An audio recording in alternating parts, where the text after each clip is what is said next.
For the recognition, I rise today in strong support of the manager's amendment to H.R. 1484, titled Veterans Appeals Improvement Act of 2011. This legislation is a product of the committee's continued oversight of the disability claims process. We continue to look for ways to improve this laborious process and ensure that veterans receive their disability claims and the decisions in a timely and accurate fashion. Now, under current law, veterans who disagree with their initial claims decision by VA can appeal to VA's Board of Veterans' Appeals, but if a veteran submits additional evidence before the board in support of their claims, it automatically goes back to the very beginning of the process. The legislation before us would stop the shuffling of veterans back to the end of the line. That it would direct that evidence submitted by a veteran in support of an appeal before the Board of Veterans' Appeals be considered by the board unless the veteran himself or herself elects to send it back to the very beginning of the process. This provision has garnered wide support from the veteran service organizations and the Department of Veterans Affairs, and I believe it will reduce the frustration that many of our veterans face when appealing a ratings decision and also reduce processing times. And I want to thank the ranking member, Mr. Filner, for introducing this legislation, and I do urge all members to vote in support of the manager's amendment to H.R. 1484 and reserve the balance of my time.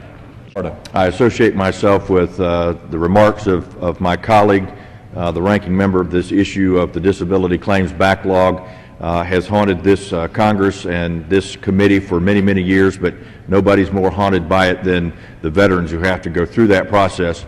We together in a bipartisan way are looking for a way to try to solve this issue, and it's obvious that money in bodies is not the way to do it. So together, Mr. Filner and I and the members of our committees will work together and try to bring a reasonable solution to this Congress that will help resolve the million veterans that are out there right now in backlog waiting for the disability claims. I ask unanimous consent that all members who will have 5 legislative days for which to revise and extend their remarks and submit extraneous material on the manager's amendment of H.R. 1407 as amended. Without objection, so ordered. And once again, I encourage all members to support the manager's amendment to H.R. 1484 as amended and yield back my time. I rise today in support of H.R. 802 as amended, a bill introduced by Ranking Member Filner to direct the Secretary of Veterans Affairs to establish a VetStar Award Program. Mr. Speaker, the VetStar Award Program would recognize private sector businesses which excel in promoting the hiring of veterans. In the tough economy that we're in, unemployment among veterans is too high. According to the Department of Labor, 11% of veterans from the conflicts in Iraq and Afghanistan were unemployed during the month of April.